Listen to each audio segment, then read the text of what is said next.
What business lessons can you learn via health lessons? Stay tuned to find out. Welcome. Okay, here's the question. Serious? How are we dark horses? You know, the ones everyone is betting against, the ones they don't expect to win, place, or even show on the track, and they'll even laugh on us when we talk about trying. How do we show the world our greatness and triumph? Come on. Well, that's the question, and this podcast will give you the answers. This is The Dark Horse Entrepreneur. My name is Tracy Brinkman. And push it up. What is up? What is up? What is up, my dark horse friends and family? Welcome back to your weekly dose of healthy learning. I'm your dark horse host, Tracy Brinkman, and you? Well, that, my friend, is infinitely more important. You are a driven entrepreneur or business owner, or perhaps you're just one in the making. Either way, you're here because you're ready to start, restart, kickstart, and just start leveling up with great marketing, personal, or business tips and results in order to build that beautiful business of yours into the empire it absolutely deserves to be. And that, my friend, is why I'm here hitting you with yet another big interview episode today. Today, KUTI Mack shares about why only one path, about staying on versus off program, asks what is your goal, what is your motivation, and so much more. This is a really good one. Plus, I want to give you a little sneak peek into our next interview episode's guest, who is a USMC veteran, a retired police officer, and an author. So, as per usual, the Dark Horse Corrals are chock full of personal, business, and marketing GOLD spilling from every corner of the Dark Horse Entrepreneur HQ. So let's get to the starting gates and go.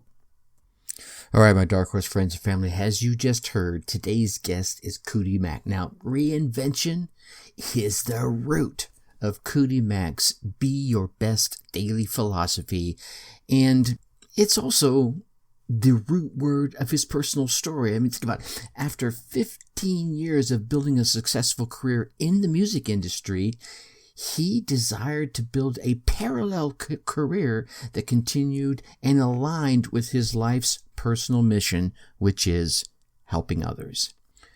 Down in the DC area, KUTI quickly rose to the top of the music, fitness, and motivational speaking industries. His natural ease on both television and the airwaves and in front of large audiences made him a regularly demanded expert on national and on the international level. He's also the creator of the 6-week Super You program, which you hear him chat about in today's episode. He has clients and audiences have affectionately dubbed KUTI the fitness philosopher and the rock star professor for his unique ability to share straightforward, experience-based expertise paired with inspirational philosophies that connect with people on that also important personal level. All right, so KUTI Mack, welcome to the Dark Horse Entrepreneur, brother. How you doing tonight? Man, I'm great, Tracy. It's great to be on here with you. It's an honor to be part of the platform, honestly. You know, I appreciate you coming on and hanging out and spending some time with us. So, like I was just telling you moments ago, the first thing I like folks to do is to come on and tell their story, because I really think people can learn from other folks' stories.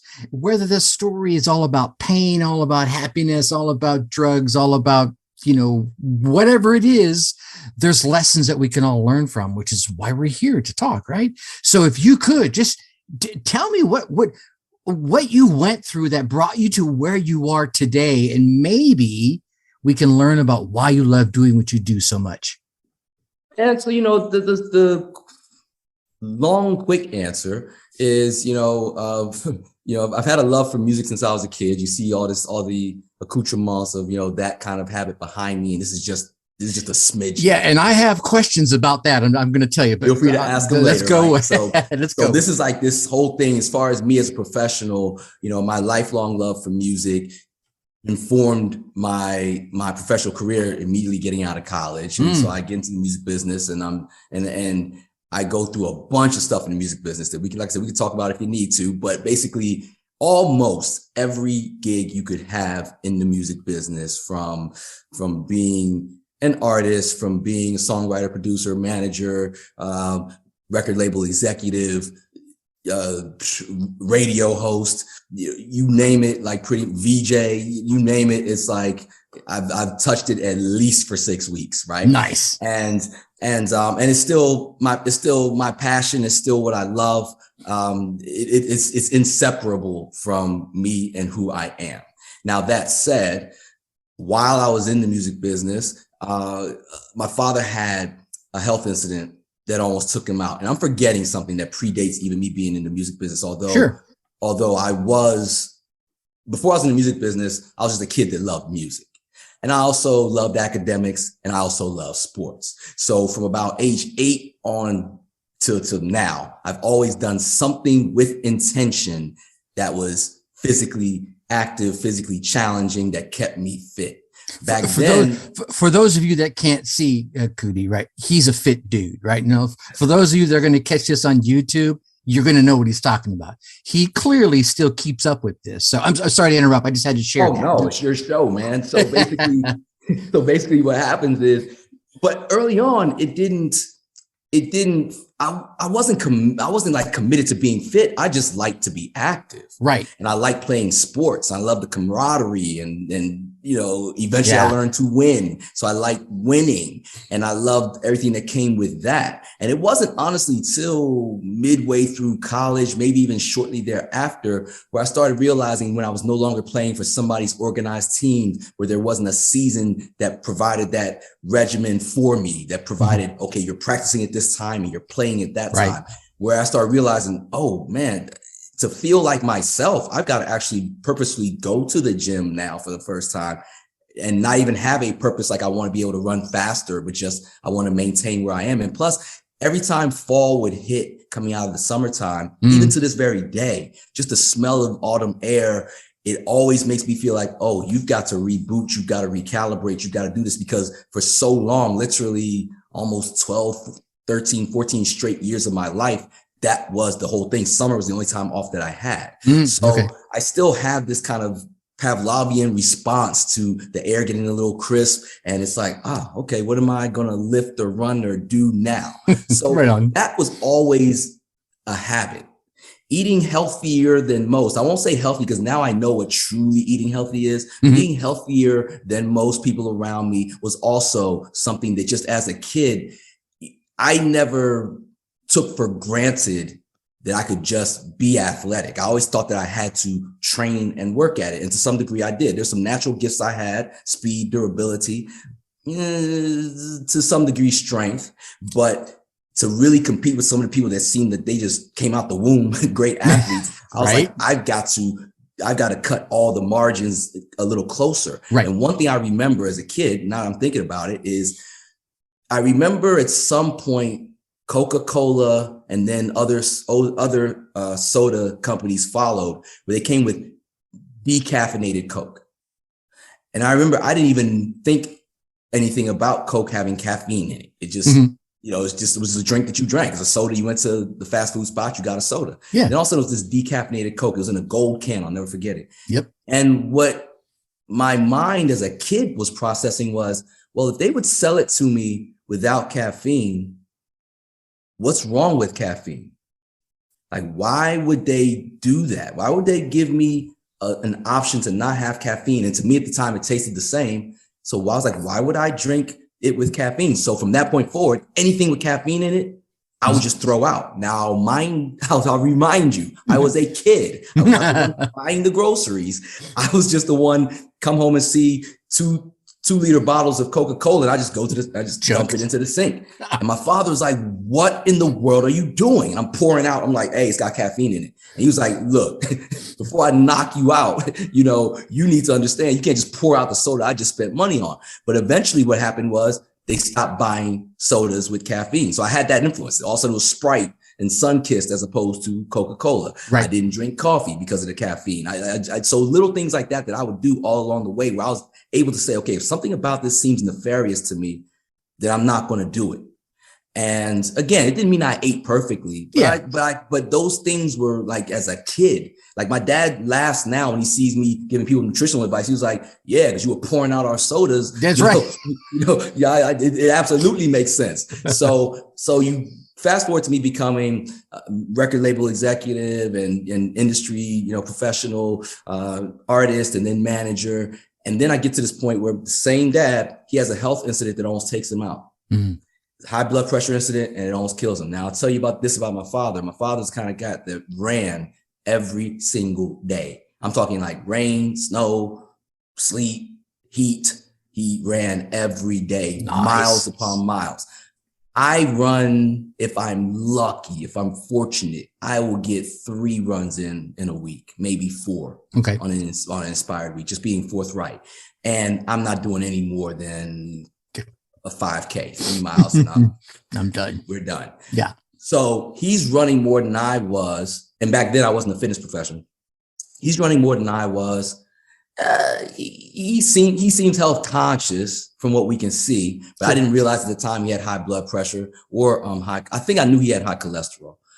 So he has a blood pressure incident that almost takes him out, and it's a stunning turn of events because, you talked about my physique. If you see me next to him in a picture, and I'm not that big a guy, but if you see me next to him in a picture, it's kind of like looking at David Banner and the Incredible Hulk. It's like there's a stark difference in the broadness of our shoulders, but we're the same guy underneath it all, same structure, same genetic code, but I'm just a muscular, taller version of him. Mm-hmm. And so if you look at him, you wouldn't think this guy's going to have an issue with his health. Mm-hmm. He runs every day and he's not fat. And but that's what happened. And so for me, again, just logic, even as an adult, I'm like, well, if he's active like that, then what is it? What's going on here? Yeah, it's got to be nutrition. So while he's laid up in the hospital, flatlining every 4 days, I'm like, okay, let me get home to his house, dump out anything that looks nefarious, that has sodium, and replenish it with. We're back to pouring out the sodas again. Exactly. Right on brand, right? And in the midst of that, I was like, you know what? I think I know from a layman's perspective about nutrition, but now we're talking about life or death. Yeah. So I was like, I need to figure out nutrition for real. So I get certified as a nutritionist. Nice. And just to help him out, because at that point in my life, selfishly speaking, there were things that I felt like, okay, I've done a lot, I've accomplished a lot, but there's some things I still need my dad around to witness. That's okay. That's a good selfish right there. I'm with that. And the more I think or talk about it, I didn't necessarily put that out there at the time, but I'm saying it now. Like, I was like, man, nah, like it's just too soon. Not that I have control over life or death, but I was like, no. This, if we can control this, we're going to control it. So, but when you find out some great news, when you hear a great song, when you see a great movie, when you read an awesome book, the first inclination by most of us is to go tell somebody else, right? Yes. So as I am already in the habit of working out, but now I'm learning these things about nutrition, I kind of low key become a zealot. I'm low key like, did you know you can cut your cholesterol if you do this, if you do that? And I'll remind you that some of my story also is that I'm an immigrant. So father's Nigerian, mother's of Nigerian descent. A lot of her family's in the UK. I was born in the UK. I came here with a British accent, lost it when I was 7. It's gone, dude. You can't even hear it. It's gone, man. I learned this as a sidebar. Whatever accent you have when you're 12, that's your accent. That's going to be your accent. Right on. Unless you're Madonna or Tina Turner. So basically, as an immigrant, when my family comes here to the States, they're not coming here to just hang out. They're coming here to take full advantage of everything that this country has. They're here to get shit done, right? Exactly. So everybody in the family's college educated. Everybody in the family's got a trade that you can actually hang your hat on. They're doctors, they're nurses, they're engineers. You see what I'm saying? They're accountants. So I was pharmacists. So I'm surrounded by people who are just in science and medicine all the time. So growing up in that environment, and then synthesizing what I just kind of knew from moonlighting in my uncle's pharmacy or hanging out with my mom at the hospital, along with what I'm learning from nutrition, I'm starting to realize there's some objectives that are in common. And there's some things that medicine's trying to accomplish. But if you know enough about biology and food can accomplish these things too. Yes. And so I'm learning holistic nutrition, pairing it with standard nutrition, standardized, Western medicine and pharmaceutical approaches. And I've always been raised to have a more homeopathic, holistic response, even with all the people in my family who are doctors and pharmacists. They're the last people to tell me, take this pill. Yeah. It's like when I was a kid, back to when I was a kid. Oh man, I got a headache, Mom. Okay. Have you had anything to drink today? I don't know. Drink some water. When was the last time you ate? Yeah. I come back. I still have a headache, Mom. Okay. Have you had anything to eat? No. Okay. Eat. Still got a headache, Ma. You take a nap. Take a nap. If I still had a headache after like step 4 or 5, then it's like, okay, maybe I'll give you half of this Tylenol. Right. But there was never. I remember going to people's houses and they just the first response was just, get a Tylenol, get a pill, and I was like, wow. So I've grown up just not even having any. I don't even take multivitamins. Like that. Just it's strange. You're getting that through the food you intake, right? Precisely, because a vitamin's a supplement. Yeah. Like I said, everybody around me a brainiac. So some of that stuff drips off on little old me, right? The least educated person in the house with the bachelor's from University of Virginia. Go Who's. And so it's like when you take the word supplement means what? Like I'll ask you, Tracy, what does supplement mean to you? It's an add-on to what you're already taking in. That's what comes to mind. Yeah, it fills in the blanks for the stuff that you're not getting. So in my world, it's like, why don't you just get what you're supposed to get? Right. And there are some extreme situations. Some people have certain conditions that don't allow for them to absorb nutrition the same way. Right. Some nutrients are harder to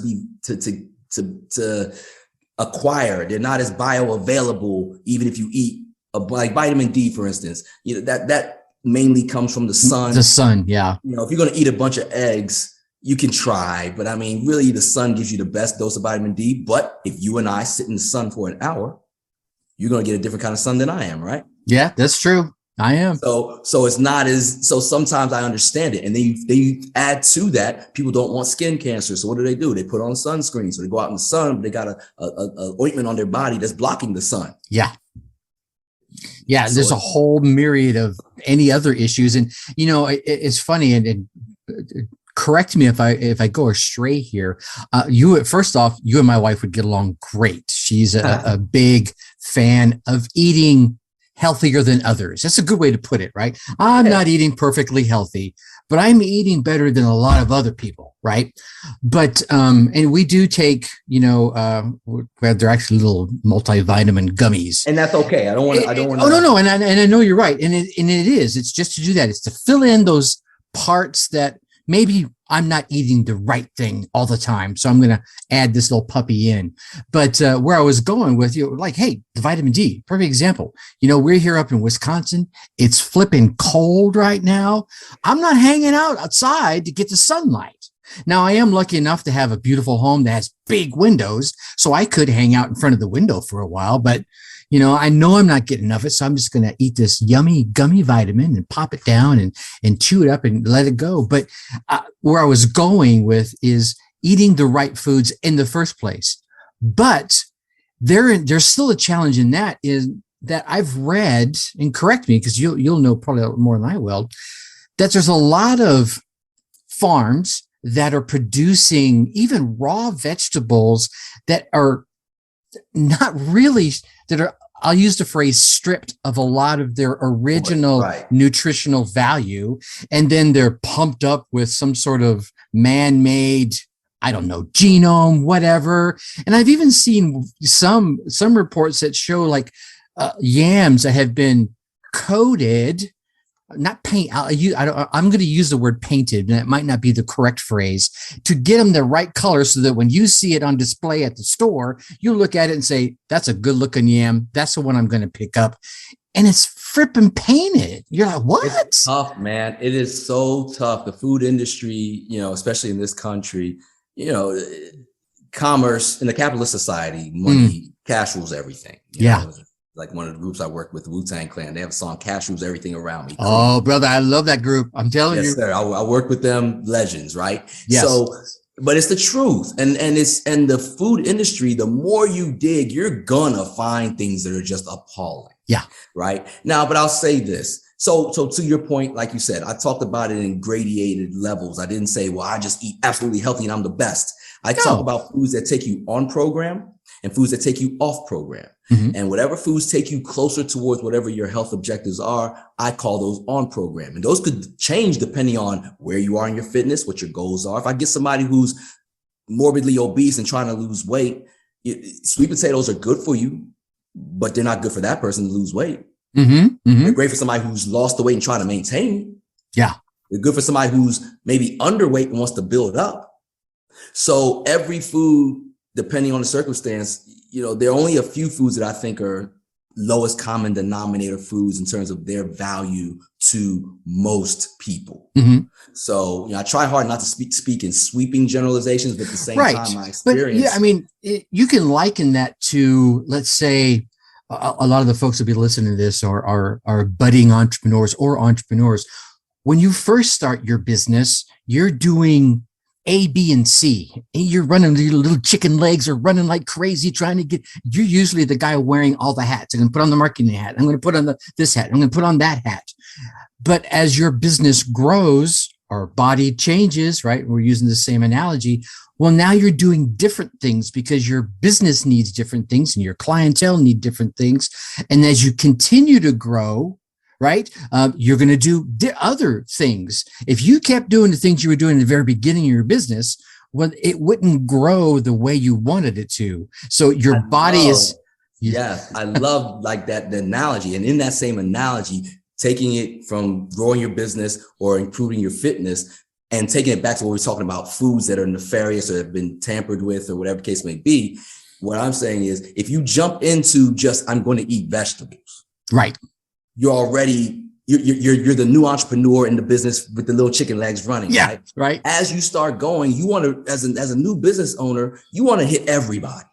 You don't have a target market. You have your industry, you have the void that you think you fill, and you just want to hit everybody. That was the toughest question for me to answer early on. People say, well, who is your niche? Who is your target audience? And I'd be like, everybody. Like, I want everybody to be healthy, right? I hear that all the time. No. You got to narrow it. And I was like, and I had trouble for the longest time. When you're trying to get healthy, it's like, what am I going to eat? What's the best vegetable? I'd say, eat vegetables. Let's start there. Eat fruit, eat vegetables, drink water.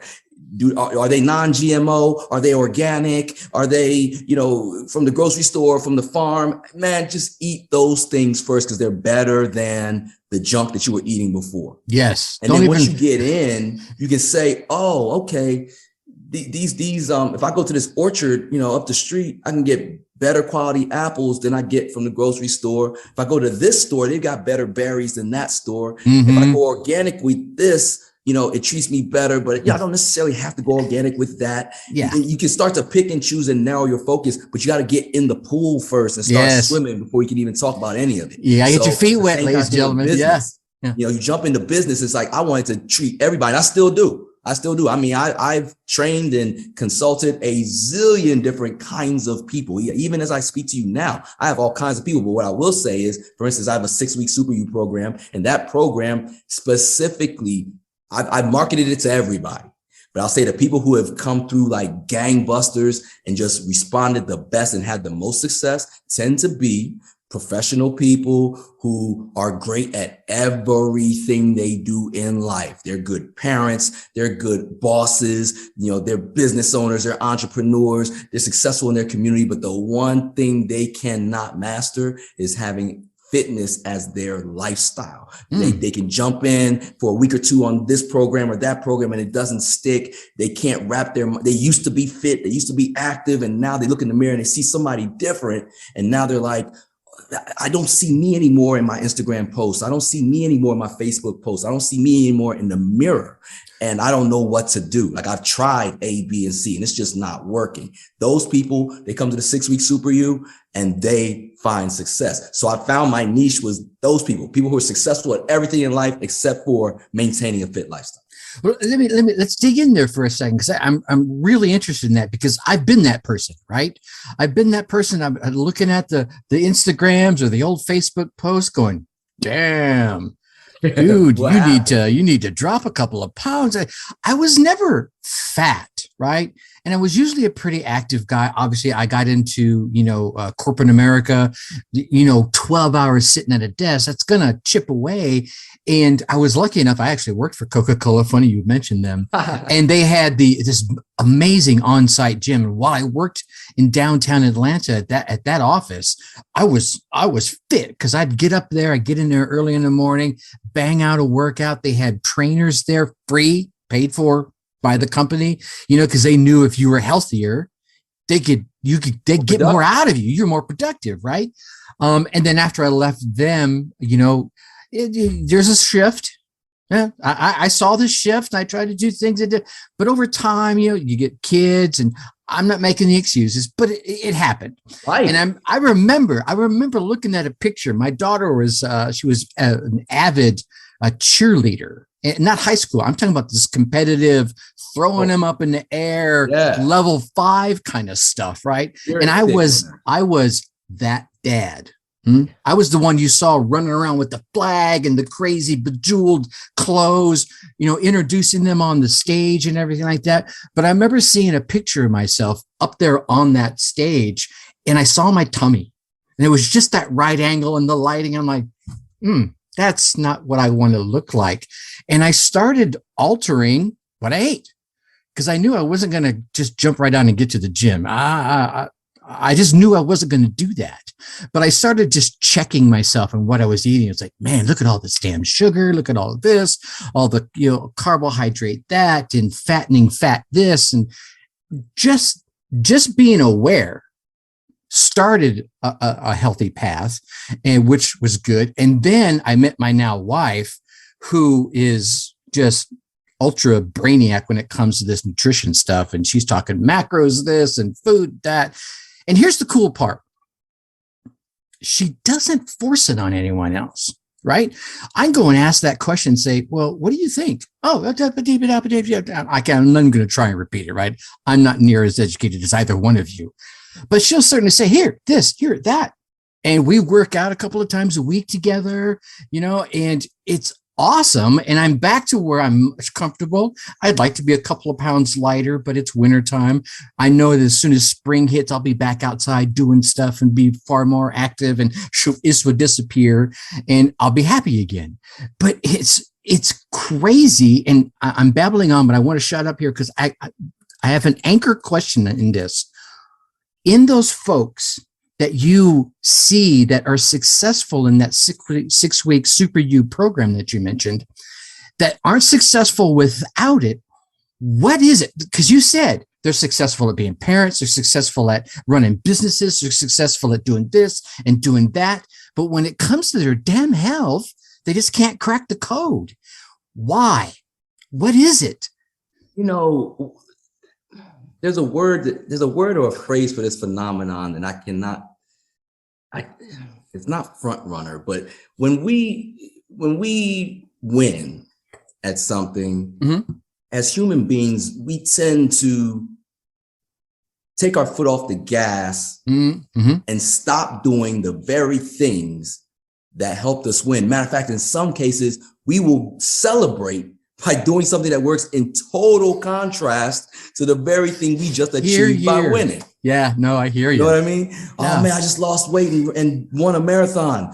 I'm going to go eat pizza. It's like, right, and drink beer and right. Exactly. We're going to celebrate with the beer at the end. And again, I'm not criminalizing any of it. If you're either off program or on program, but what happens is, a lot of times when people have achieved something once before, they, especially those of us with life experience, a couple decades behind us, right? What we do is, I wish I could grow one of those. like people think I'm shaving just to look. If I start, it comes out so ratty, and I can't get it. I can't get that, man. So I just cut it off. So what happens is, people tend to think that what I did last time is what I can do this time. Mm-hmm.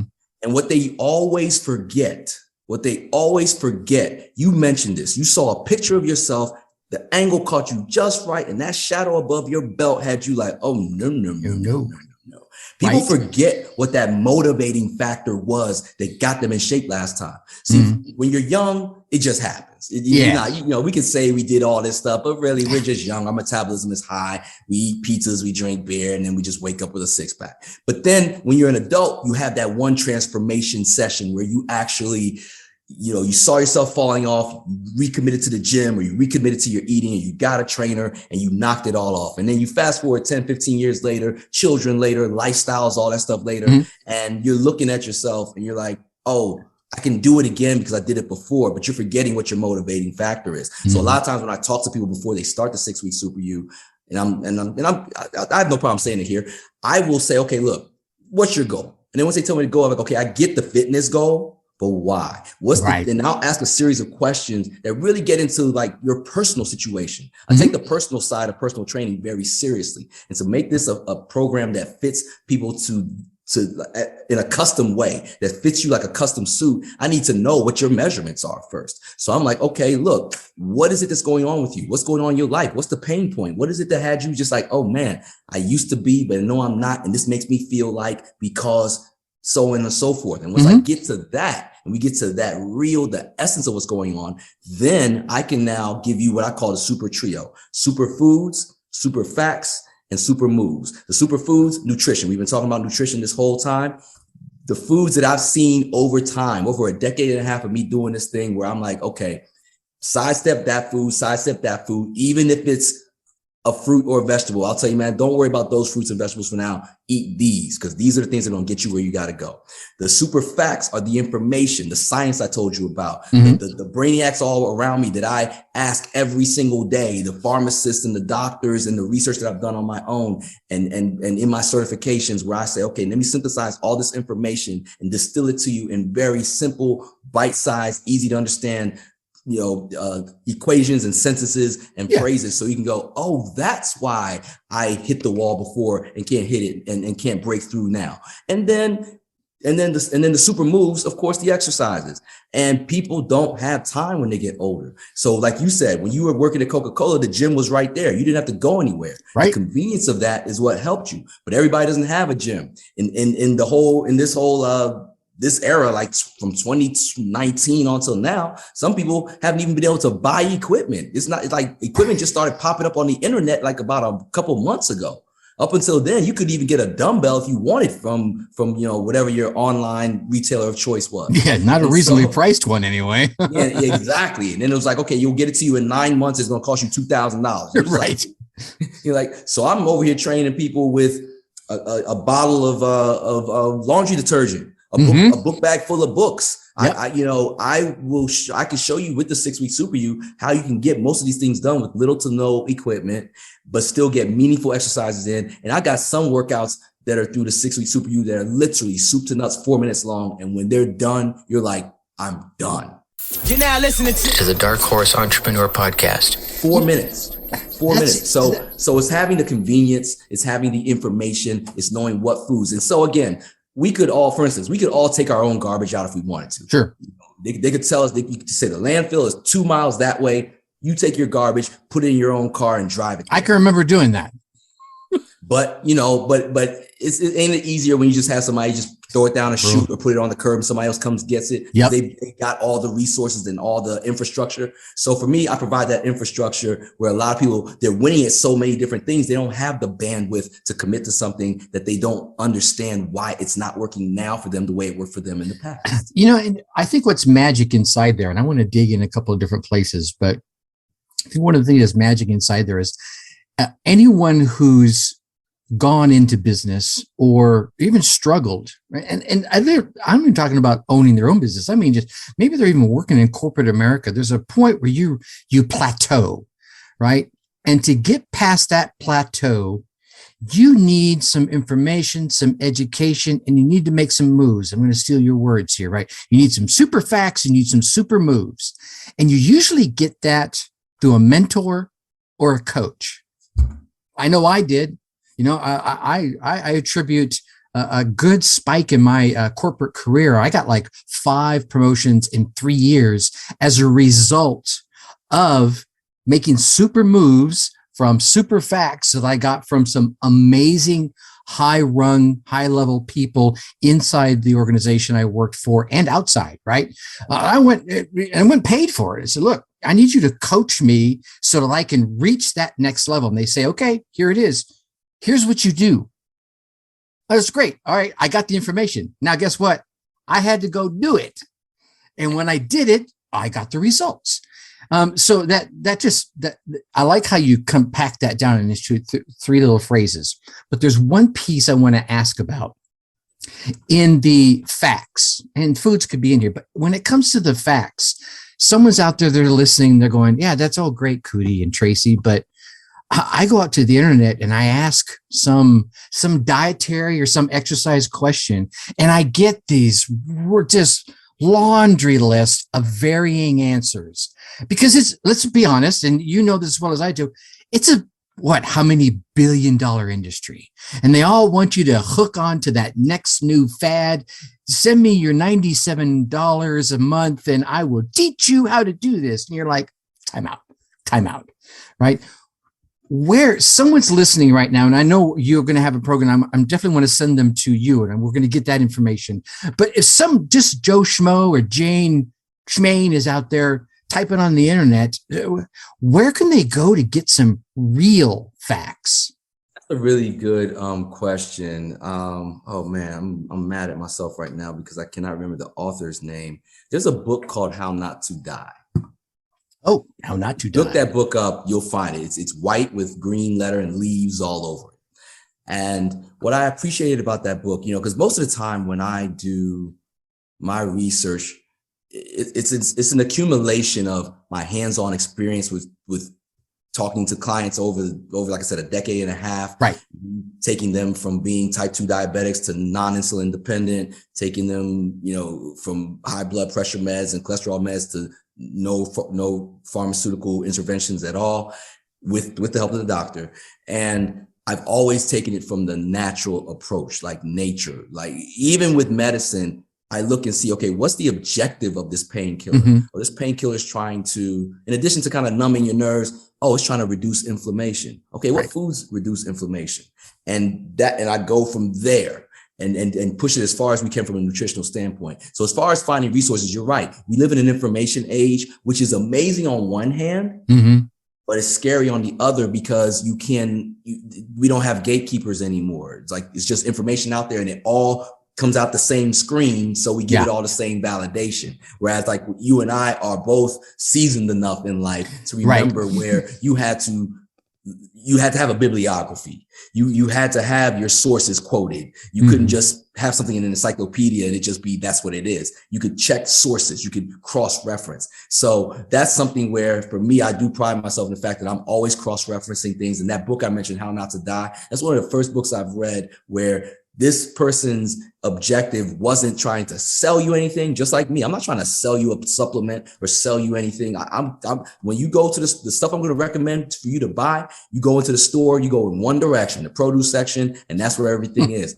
And this guy, he talked to doctors and scientists, and it's research heavy and it's cross-referenced. And so you'll see that everything he's talking to you about, is coming from a scientifically derived mode of research, and it's not as nerdy as it sounds, but it is quite comprehensive. And my mind was blown when I was reading it because I just felt like I was reading a kindred spirit, because here it was somebody not trying to sell you on things that if you actually went just one step further, you go, well, if you eat this way all the time, at some point you're going to mess your cholesterol up. If you eat this way all the time, at some point you're going to be deficient in iron. And so, but this guy really looks at things. Okay, you got this disease.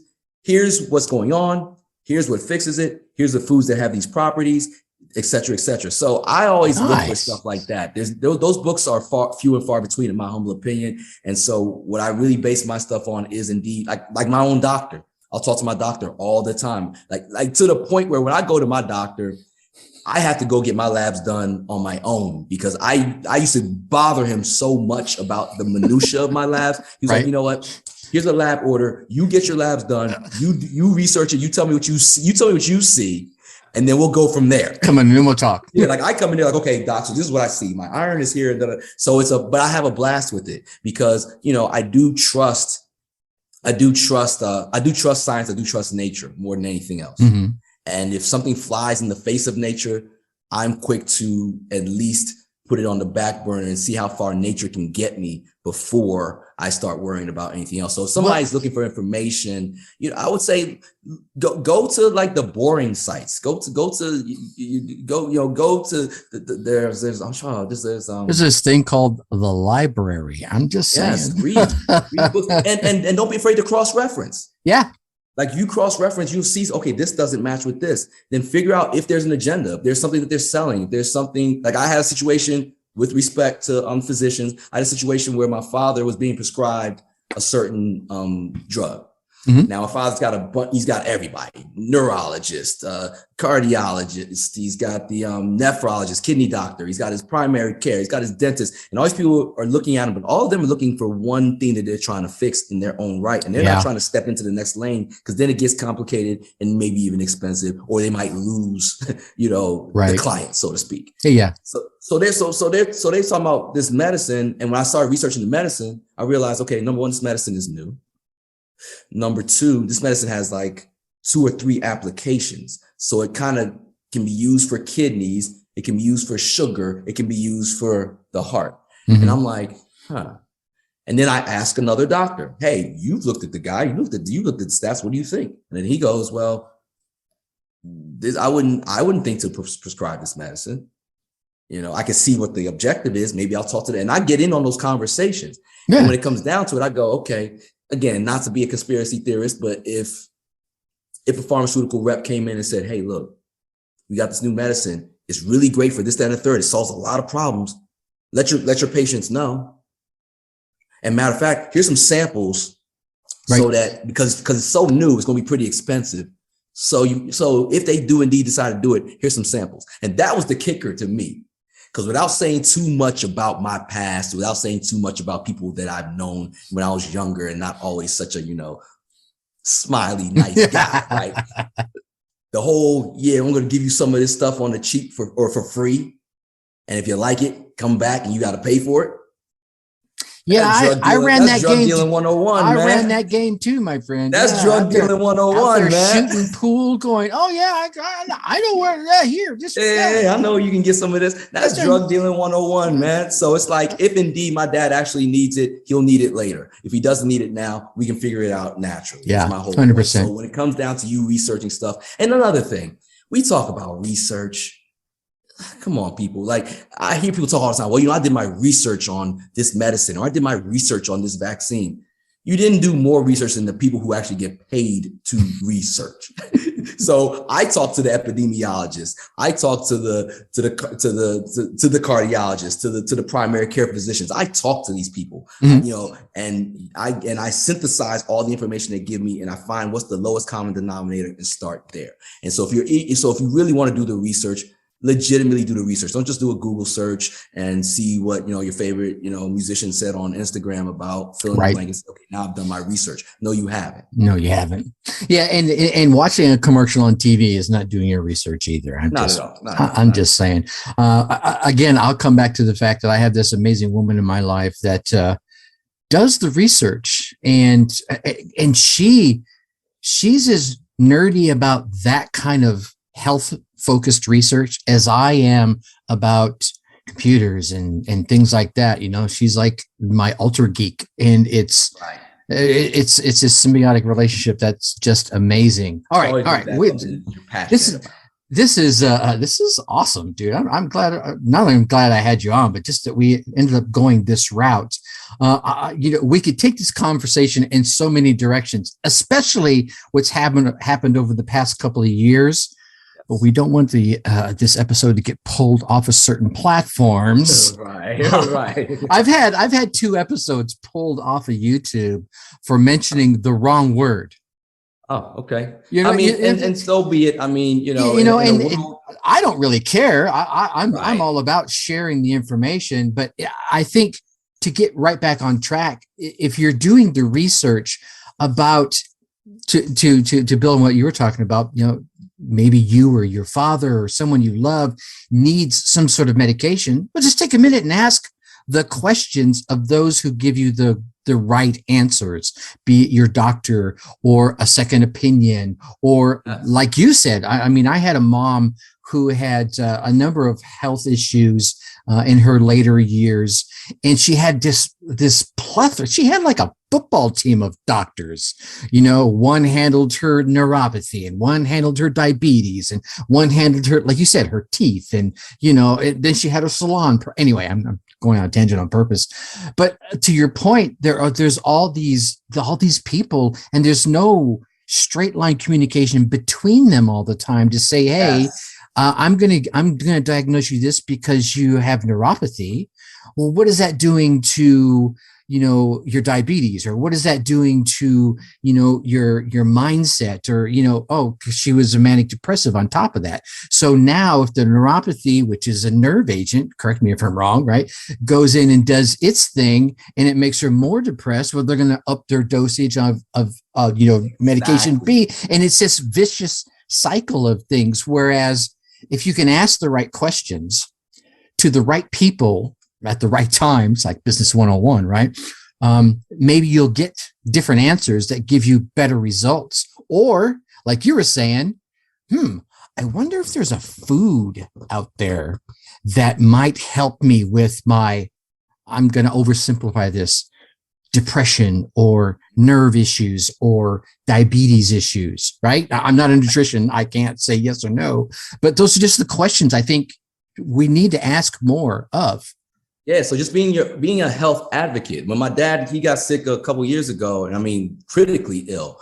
And I was thrust into managing his health again, and he's all right now. So just, you know, the story as well.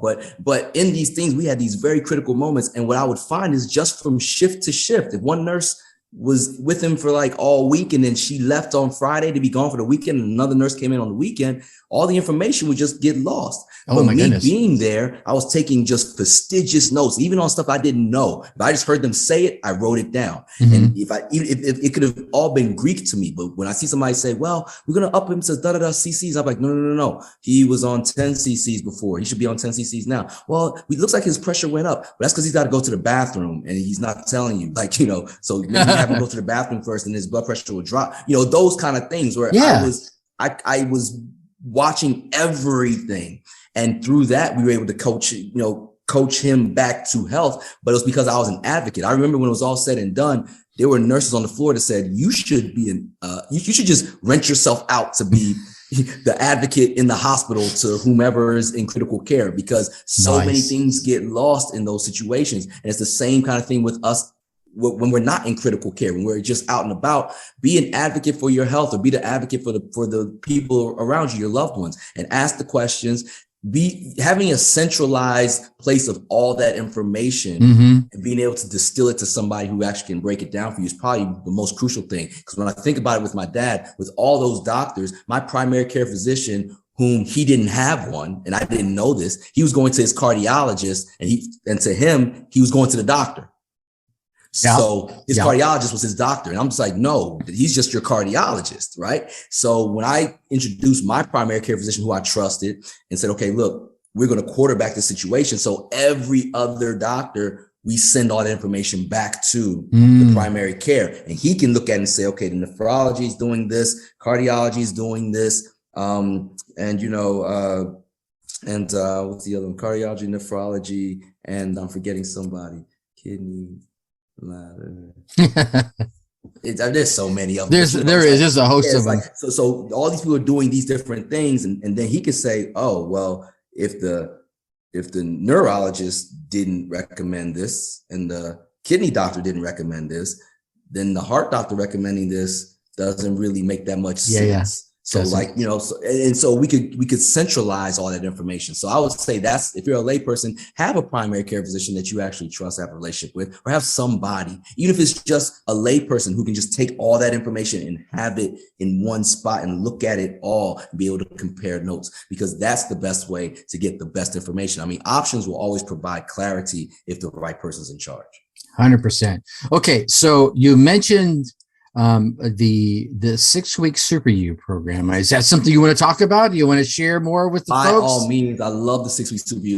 It's as far as my fitness legacy. Like you see, I've got this whole thing with the platinum records and stuff behind me. That's my recording industry legacy. But my fitness legacy, man, the 6-week Super U is the most proud result that I have of my whole career in this game. It's taken all of this experience that I've had with thousands of clients at this point, and again, just distilling it down to the lowest common denominators, the most efficient ways for you to eat, for you to exercise, and for you to get the information that helps you make sense of all of this stuff. And it makes it as convenient as it can be. You know, you still have to take a couple steps. You still got to be proactive for sure. But I've trimmed all the fat off so that you can actually, over the course of, I say 6 weeks, but it's actually 12 weeks, because what I had when I first started the program, it was a 6-week program, but people would get through it. And even when they were successful, they weren't ready to jump away from the campfire yet. They may have stumbled somewhere in there and caught their foot. So holding on to the parachute strings. Like, wait, I'm not ready to go yet. So I was like, okay, let's make it a 12-week thing so we can just reinforce and really establish and root the lifestyle part in. Because in my mind, when I first started it, I started it just to, I figured it would be an oasis. You come here, you get the information, and you can go about your own way. You graduate and you go. And when I made it a 12-week program, I realized what was happening was, that's when I saw that it's about the lifestyle. Because you can go a bunch of places and find out about, you know, and get some new way of eating. You can pick up workouts, you know, online or Google or whatever, but to be able to synthesize it all in a way that it makes sense to you, that even if you fell off track, you absolutely would know how to get yourself back on track. That's what this thing really specializes in. So if you go to 6weeksuperu.com and get some information there, or better yet, just hit me on social media, hit me up directly. Tell me that you saw me right here on Tracy's show. And what I'll do is I'll give you a free consultation just because you're a friend of Tracy's, and then and I'll even give you a discount on the 6-week Super U. Just remind me that I said so, because I say these things when I get excited, and then my business manager is like, dude, what are you doing? You're giving away the farm. So you have to advocate for yourself, people. Yeah. So mention this show, mention that I said I give you a free consultation, mention that I said I give you a discount, and I'll remember at that point. But so hit me at KUTI Mack on Instagram. Just DM me there. Or if you find me on Facebook, you can go to BYBD Fitness, Be Your Best Daily Fitness, and direct message me there, and I'll make sure I'll make it worth your while. But the 6-week Super U is definite. Like I said, if you're successful at everything except for maintaining a legitimately healthy lifestyle, that's what you want to do. The 6-week Super U is absolutely for you. You'll love it. It's a sense of community. You've got a bunch of like-minded people that are going to get in the mud with you. I'm with you, in contact with you every single day, thanks to technology. And man, it's a blast. Like the success stories, I'm getting goosebumps thinking about them now. It's just like, that's awesome. I feel so blessed and honored to be able to positively impact so many people's lives, and I look forward to doing more so. You know, it's funny. It's and I don't know about your program. I just did a little bit of, scratch the surface research, and I was like, okay, cool. This is good stuff. I can remember. I'm going to go back to, we talked about those teen days, and right out of high school, I joined the military. Now, right out of high school, I was into gymnastics, martial arts, and wanted to be a stuntman. So as you can imagine, I was this lean, mean fighting machine, right? I'd been doing like martial arts since I was like 9. And so I joined the military right out of the gate. I think I was 17 when I signed the papers, and 18 when I went in. And you go through boot camp, and they just break you down and rebuild you up. And after basic training and AIT, my advanced individual training out there in South Carolina, they gave me the option. Hey, do you want to go to your first duty station? Do you want to take some leave time, 30 days leave time, and then go to your first duty station afterwards? And this was an option for me because I wanted to go to Germany. I elected to go to Germany. I had lived there for 6 years. I was like, this is cake. So I take the 30 days leave and I go back to California. I had this stomach that was like, bam, bam, pow. And here's where I'm going with this. I went into the military thinking, you know what? I'm pretty fit. for who I was because of all the things I had been doing. And then they upped my level. And the reason I'm mentioning that, because there may be folks that are listening going, yeah, I'm already doing pretty good with my fitness. You know, I get up and I eat pretty good and I'm working out pretty good. I think moments like this, programs like yours, and correct me if I'm wrong, if this is not what this program is for, can help someone who's already doing okay, kick it up to that next level where they're just like, wow, you know, they're a little more on fire. They're a little more eating just that little bit better. And they're working out a little bit more because of the way you have the program set up. Would that be a fair thing to say? In a way, because I mean, anybody who knows they're good knows they can be great.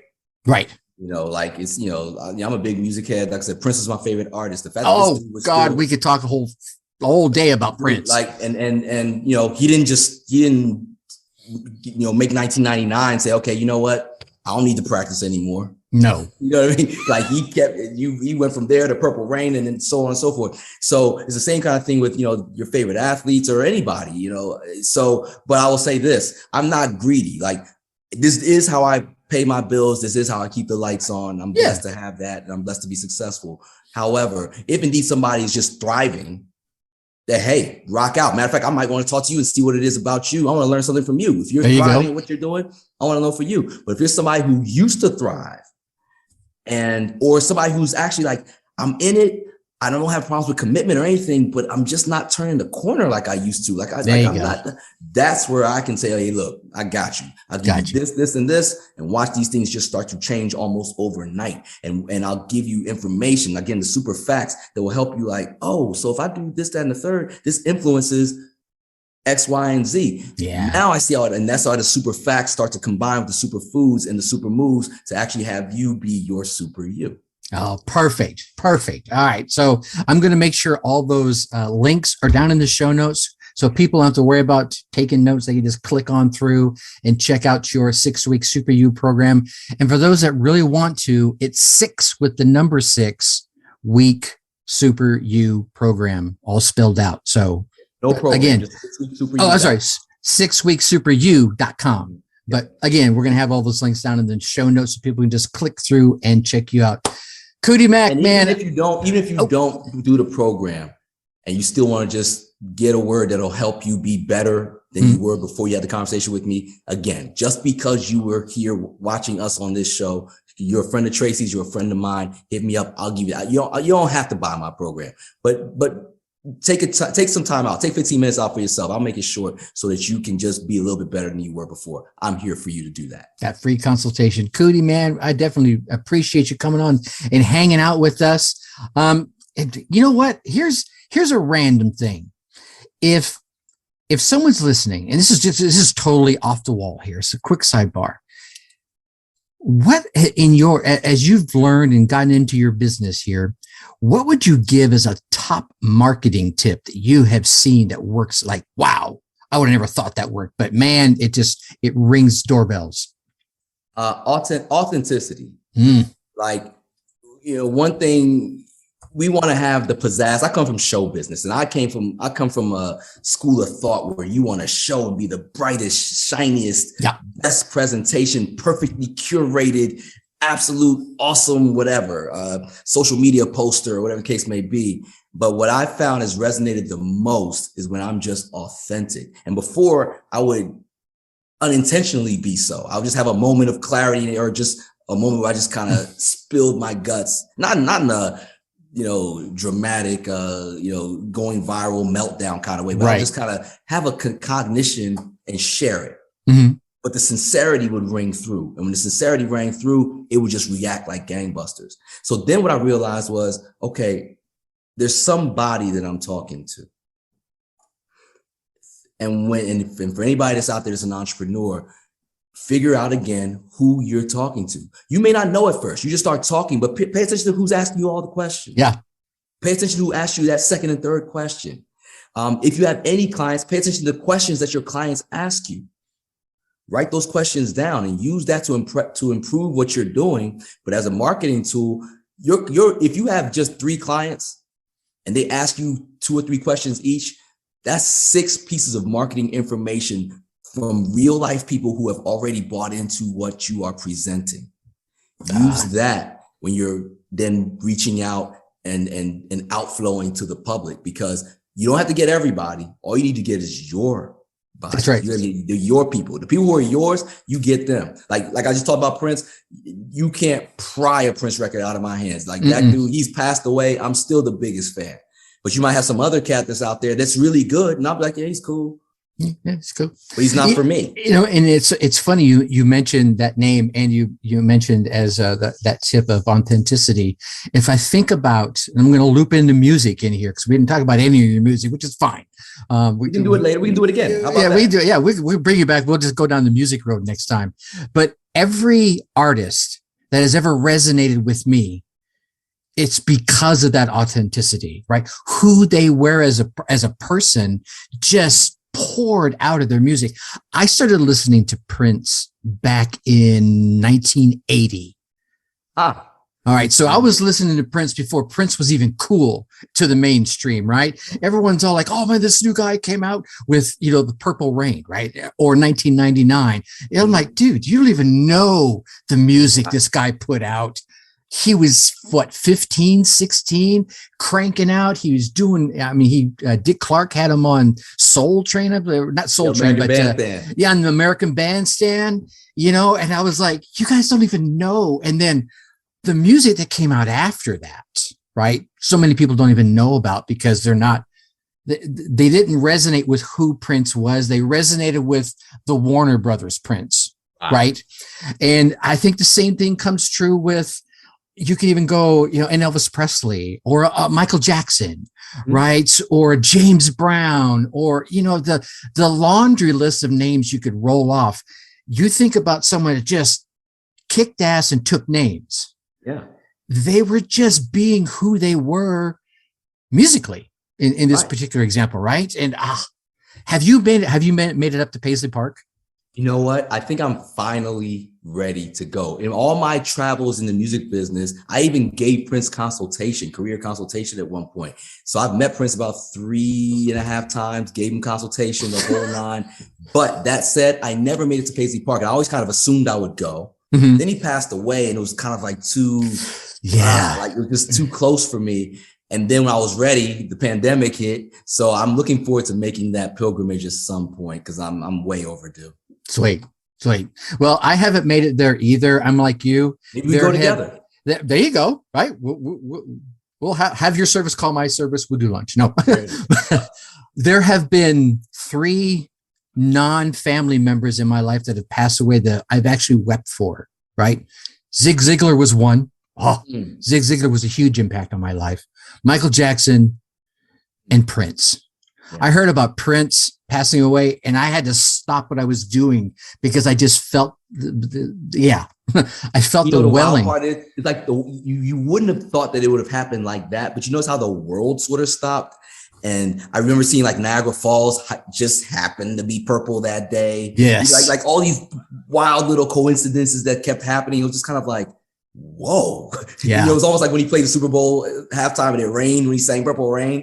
It was like I forgot Prince, about that. Right? Only Prince. Only Prince. Anyway, KUTI, we could hang out here and just riff forever, it seems like, but I want to be mindful. I want to be mindful of your time. I definitely want to bring you back, and I want to go down this whole music road and talk about the amazing things you have going on back there behind you, and I'm sure the stories that you could tell about that business that has changed radically since you and I were teenagers, for sure. But thanks so much for coming on, my friend. I appreciate it. Thank you, man. This is awesome, Tracy. All right, there you have it, my Dark Horse friends and family. KUTI Mack sharing healthy business bombs on us today. What ideas resonated with you? Man, there were so many in this one, but I'm going to narrow it down to just a few thoughts that I want to share with you.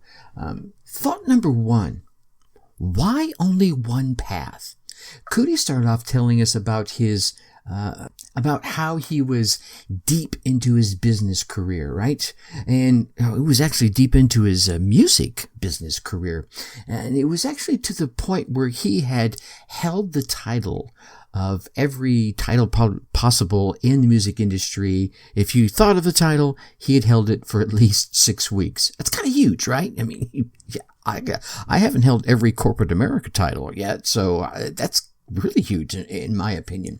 But here's the thing. When his father had that health incident, he was motivated by his desire to keep his loved one around for as long as possible, to dive deeper into his health knowledge, which ended up turning into kind of help him start this whole new career path, this whole new entrepreneurial journey as others began to tap into this new wealth of knowledge and the results that he was generating with that knowledge. So this makes me wonder why we were always so focused on a single gifted path. And think about it. So many of us have multiple gifts were bestowed upon us by our Creator. The lucky ones find and pick one of those gifts and leverage it to their advantage, right? That's the whole thing, right? Now, the truly lucky ones, I think, also leverage that gift to their advantage, but they also leverage to the advantage of those who they're able to assist by using this gift. Now, what happens if you find out you have a second gift, or third, or fourth? Would you ignore it? Should you ignore it?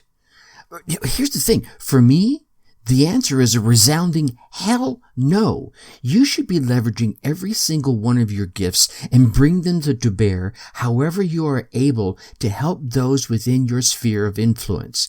And if you're holding back some gift that you have, then I say, shame on you.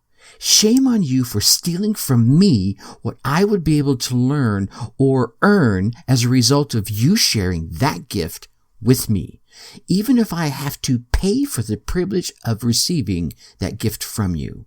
Shame on you for not using it to the best of your ability, every tool your Creator gave to you at birth to help you make your world, my world, and the world at least the tiniest bit better than it was when you emerged onto it. Now, I know there may be something holding you back. While I don't have time to go into all of them right now, I do want to address some of the factors that could be holding you back in an attempt of helping you let them go so that you can step into those initial gifts or those additional gifts. So in episode 312, Take Control of the Things That Are Holding You Back, we're going to chat about those things and how you can gain control of them.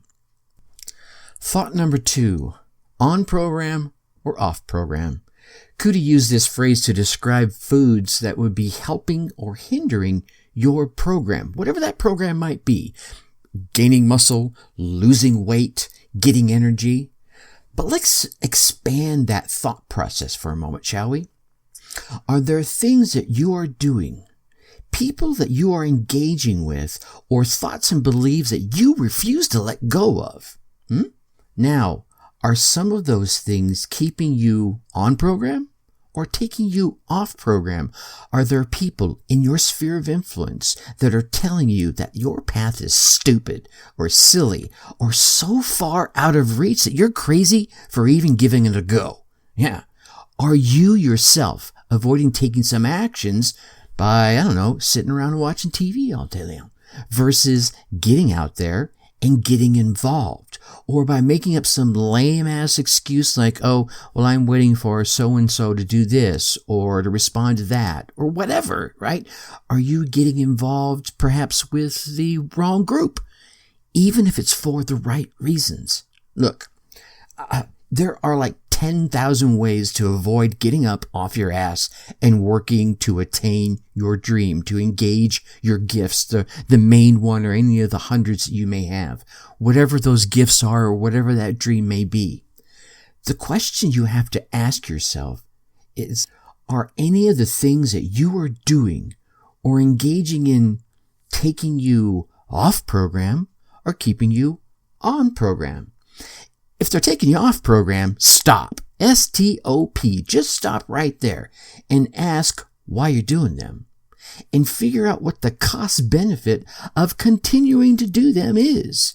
If you decide that the cost outweighs the benefit, then stop. Do not pass go. Do not collect $200. Just stop. If they are keeping you on program, then keep on trucking, brother. Just keep on right on doing them. Now, some of you might be thinking, well, how can I tell if it's a successful habit or not, Tracy? Well, for me, I think the best clue is, 1, is it on program or off? That's very simple. Or 2, are others using it to become successful?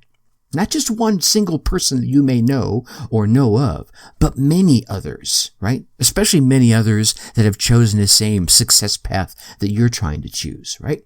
So I'm going to go into this a little bit more in episode 313, Habits of Successful People, so that you can start doing more to stay on program. Thought number 3, what is your goal? What is your goal? What's your motivation? KUTI again made the point from a health and fitness point of view, but here again, I think this comes into play in so many areas of our lives. When you kicked off your entrepreneurial journey, what was your motivation? What was your goal? If your journey is already progressing, has your motivation changed? Has your goal changed? If so, why? If not, why not? Look, I'm not saying either one is the right or the wrong answer. I'm just saying, like KUTI was, knowing what your goal is and what your inner motivation is will help guide you to take the right actions for you. Not for me, not for KUTI or your neighbor, but for you. If you're taking actions that are aligned with your motivations and your goals, and keeping you on program, then you're going to get up, charged up, fired up, and energized to get shit done. You'll be out there starting, restarting, kickstarting your program every damn day. And if you're not aligned with them, well, then you won't. It won't be right. It won't feel right. You will be swimming upstream, holding on to that damn boulder of all the wrong reasons and the wrong actions, which will just be taking you off program. And by the way, you'll also be battered on the sides of that stream as long as you hold on to those boulders. Thought number 4, think the solution all the way through. KUTI was sharing about how his father was getting multiple medications from a myriad of doctors. Each doctor was focused on their specialty and what they believed to be the best course of action around their area of focus. I don't believe anyone had any ill intent. Even in the case of my mother, as an example, none of them had an ill intent. However, sometimes using one tool, in KUTI's example, it was medicine, it could have helped one system, but in fact flared up another or caused the start of a whole new issue. The same thing can happen inside your business as well. You may come across some new tip or tool or technique that could improve one aspect of your business. But if you do not stop to think that process all the way through to the end, you could end up losing more time, more money, more prospects than you expected to gain as a result of jumping too quickly onto that shiny new object. So, the next time you're looking at some quote-unquote medicine to improve your life or your business, pause. Please pause and think about it. Think about it all the way through to the end result. How will it impact your current processes? How will it impact your current flow of information? How will you have to change those processes and those flows to incorporate this new way of doing things? How will all of this impact your current clientele, your current vendors, your current employees? How will it impact you? I mean, think about it. Think about the solution all the way through before you inject something into your body or business and subject yourself to some unknown that you did not bother to even consider. All right. What inspiring ideas, tips, or thoughts resonated with you? whatever they might be. Take some time today and write them down. Like right now is a really good time. I mean, if you're driving, I get it. Write them down. Then go put them into action. Yeah. Get out there, run your race, get your results, and then come back and let me hear about them. That's right. Go ahead and email me at tracy@darkhorseschooling.com. Share the tips or ideas that you came away with, how you put them into action, and what results you gained from them. Heck, I'll probably bring you on the show so you can tell your story about success. All right. Next week in our next interview episode, our guest is going to be Rebecca Mahan. All right. And she's a television show host, a USMC veteran, a retired police officer, and an author who's all about empowering others, even so much so that is the topic of her book called Vote: Victims Overcoming Traumatic Events. Now, I know you want to keep getting all these valuable tips and the inspirational stories from these amazing guests I'm lucky enough to bring on. So please go on down there, hit that subscribe button. Yeah. And while you're there, drop us a 5-star rating and leave us some kind words in the reviews. Ask questions. I read every single one of those reviews. I can use that as an opportunity to answer your question and in a future episode. And of course, do not keep all this entrepreneurial GOLD all to yourself. Share the podcast with other entrepreneurs and business owners that you know will get value from it. And with that, I'm going to leave you as I always do. Think successfully and take action. Thank you for listening to the Dark Horse Entrepreneur Podcast. Thanks for tuning in. Check us out at www.darkhorseschooling.com. All right. My name is Tracy Brinkman.